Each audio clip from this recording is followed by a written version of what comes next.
My name is Edward P. Jones. I'm born and raised in Washington, D.C., and I am a professor of English at George Washington University.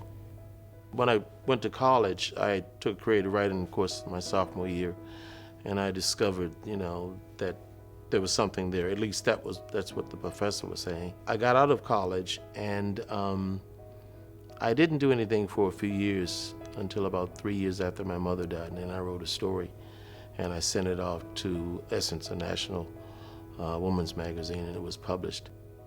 I had already been thinking of the stories that were in the first book, Lost in the City, and a lot of them were gelling over that time. And I got to 1990. I had a day job with this esoteric tax magazine, and one of the fellows there, actually two guys there, who wanted to be writers, but things didn't turn out right for them. And they died. And I began to think, here were these two guys who would give anything to be alive and working, and yet here I was still working with these stories in my head. So I got to work, and in a year or so I was able to write the stories in Lost in the City. And then right after that, I began thinking of the things that eventually became The Known World, the novel.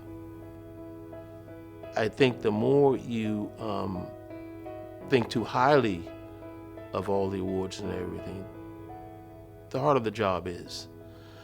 You can't really teach creative writing. You can only be an editor. You can only be a kind of cheerleader. And so my job, given what they produce in class, is to try to guide them along the way. My feeling is, and I think it probably comes from having a mother who couldn't read or write, my feeling is that we can all do this writing stuff. Those fancy dancy people out there in the world, they want to make you feel as if only certain people high on the mountain can do this, and I tend not to believe that.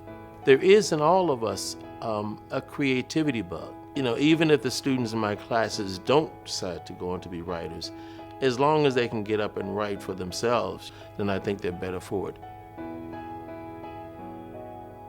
This is the George Washington University, and what we make is history.